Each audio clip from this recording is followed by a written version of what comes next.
Contract marriage भाग 51 bonus भाग.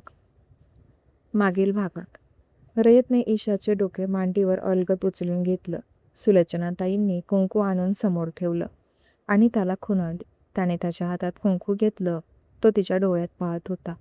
तिने हळूच पापण्या हलवून त्याला प्रतिसाद दिला आणि त्याने तिची मान कुंकवाने भरली. आता सगळी तेथून बाहेर निघून आली. आज ते खऱ्या अर्थाने नवरा बायको झाले होते. त्यांना एक झालेलं पाहून घरातील सर्व व्यक्ती खुश झाले होते. सगळ्यांचे डोळे भरून आले होते.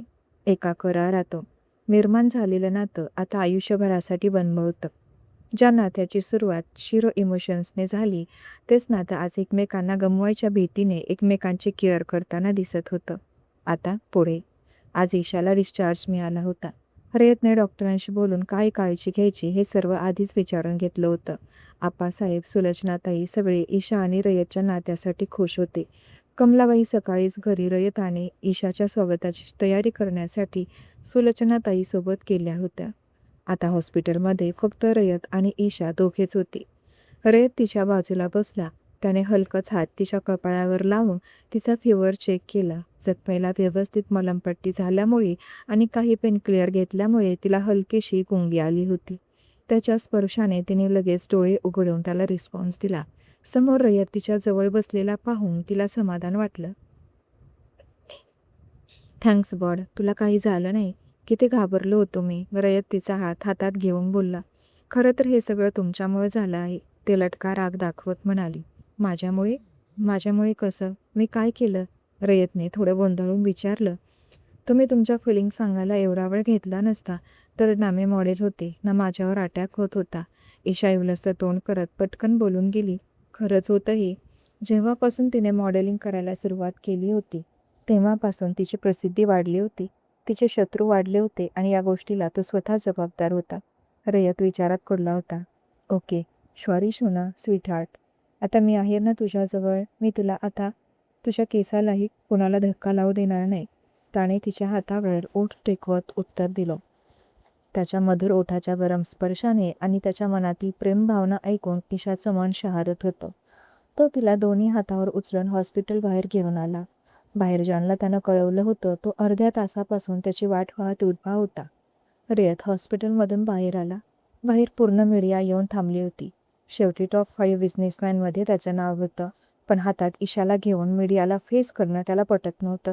जॉन पुरेपूर त्याला मीडियापासून प्रोटेक्ट करायचा प्रयत्न करत होता. तुम्हाला काय वाटतं सर, ईशा मॅमवर कोणी हल्ला केला असेल? एका मीडियावाला मुलीने रयतला प्रश्न केला. प्लीज, मी आता सध्या खूप टेन्शनमध्ये आहे. तुमच्या प्रश्नाचं कुठलाही उत्तर देण्यास मी मानसिकरित्या तयार नाही. मला सध्या माझ्या वाईफला सेफ घरी पोहोचवायचं आहे. सो प्लीज माझी वाट सोडा, रयतने धारदार शब्दात उत्तर दिलं. अव्वल 10 मिनिटातच तो ईशाला घेऊन घरी आला. घरी आल्यावर दारात सुलोचनाताई औक्षण करण्यासाठी उभ्या होत्या. त्याने दोघांचं औक्षण केलं आणि ईशा रयतला आरामासाठी आत पाठवलं. सध्या ईशाच्या तब्येतीमध्ये सुधार असला तरी ती खूप वीक बनली होती. तिला रिपेअर होण्यासाठी आरामाची गरज होती. रयतने ईशाला बेडवर झोपवलं आणि तो तिच्या बाजूला बसला. मेडिसिनमुळे 10 मिनिटातच तिला झोप लागली. रयतने तिच्या कपाळावर किस केलं. कोणी केलं असेल हे? ईशावर अटॅक कोण करू शकतो? तो ईशा साईडला बसून विचार करत होता. आता ईशा त्याच्यापासून 1 मिनिटसुद्धा दूर ठेवण्याची त्याची इच्छा नव्हती. एवढा तो तिच्यासाठी पॉझिटिव्ह होता. तेवढ्यात त्याला सुजाची आठवण आली. ज्या दिवशी फॅशन शो होता, सुजा मुद्दाम आली नव्हती आणि मग तो शो ईशाने कंटिन्यू केला होता. सुजाला माझी बरबादी पाहायची होती, पण ईशामुळे तिचा सगळा प्लॅन बिघडला. त्याच्या हाताची मोठ आता रागात आवळली गेली. तसा जबडा खेचला गेला. मनात सुजाविषयी राग उफाळून त्याचे डोळे रागाने लाल झाले होते. एका समशान ठिकाणी एक महिला गुडघ्यापर्यंत हाफ वन पीस घालून सिगरेट ओढत बसली होती. तेवढ्यात 31 ते 40 वर्षाचा तरुण तिच्यासमोर येऊन उभा राहिला. अंधार आणि रेड लाईटमध्ये त्या दोघांचे फक्त चेहरे दिसत होते. काम झालं आहे, तो तरुण. तुला खात्री आहे ना? ती धारदार नजर रोखत. हो, 101% ती मेली असणार, तो तरुण. गुड, ती मेली असणार या विचाराने तिला आनंद झाला. ती सुजा होती. मिस्टर रयत देशमुख, तू माझा नाहीस झाला तर तू कोणाचाही होऊ शकत नाहीस. तू मला शरीर सुखासाठी त्या दिवशी तडफावलंस. आता ईशाला अडवून तू तडफणार. सुजा बोलत होती तोच रयतने सुसाट वेगाने हातात बंदूक घेऊन एंट्री केली. त्याच्या मागोमाग पूर्ण पोलीस गँग आली होती. रयतला पोलिसांसोबत पाहून सुजा गडबडली. ती पळून जाणार तेवढ्यात त्याच तरुणाने तिला गन दाखवली. ईशू उठ, आवरून घे. सुलोचनाताईंनी तिला तोच लग्नाचा जोडा आणून दिला. आज ते दोघे खऱ्या अर्थाने नवरा बायको झाले होते. आज त्या दोघांची रात्र खास होणार होती.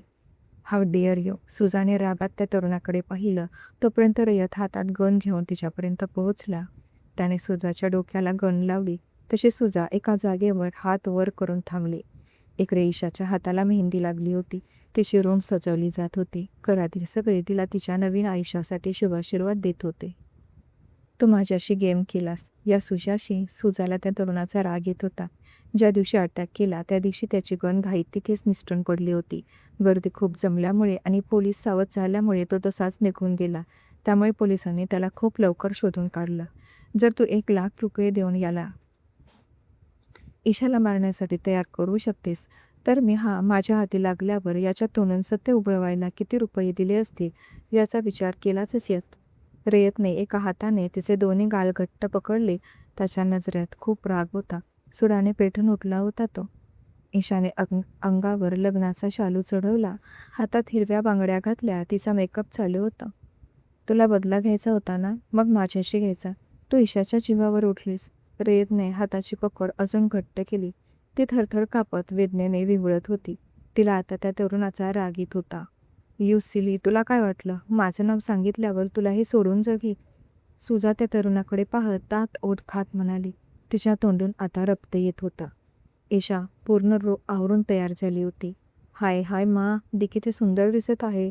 जोयाने फायनली ईशाला एका नववधूसारखं तयार केलं होतं. तो तर जेलमध्ये जाणार आहे, पण आता त्याच्यासोबत तू सुद्धा, ते पण कायमचं. बोलत रयतने तिला पोलिसांच्या हवाले केलं आणि तो वाऱ्याच्या वेगाने घरी निघून आला. पोलीस सुजाला घेऊन जेलमध्ये गेले. त्यांनी तिला आयुष्यभरासाठी तुरुंगात डांबून ठेवलं. एका गोष्टीच्या हट्टापायी सुजाने आपलं आयुष्य पण कवडीमोल करून ठेवलं. आज तिला या गोष्टीचा मनातून पश्चाताप होत होता. रात्री रयत उशिरा घरी आला. खोलीत अन्धार होता. ईशा तयार होऊन बेडवर बसली होती. तिने हातातील बांगड्या वाजवल्या आणि ती जागी आहे रयतला समजलं. त्याने रूममध्ये येऊन रूमचा दरवाजा बंद केला. अचानक कॅन्डल लाईट ऑन झालं. समोर नववधू पोशाखात ती चेहऱ्यावर ओढणी घेऊन त्याची वाट पाहत बसली होती. तिला असं अचानक पाहून तो मंत्रमुग्ध झाला. तो तिच्या जवळ गेला. त्याने तिची उर्मी तिच्या चेहऱ्यावरून दूर केली.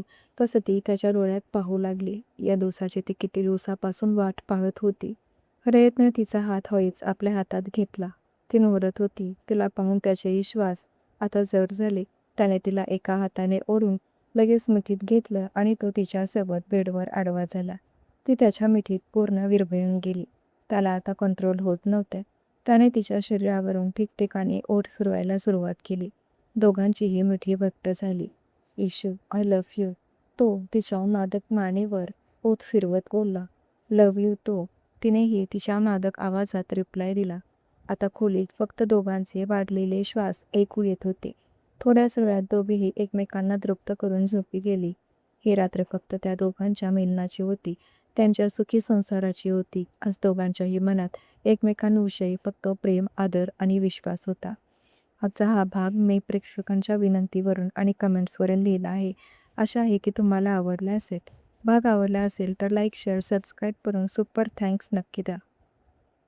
Thanks for support me. चॅनेलवर माझी दुसरी 7 फेरी अग्नीच्या साक्षीने ही कथा चालू आहे, तर त्याही कथेला मनापासून सपोर्ट करावा ही विनंती करते.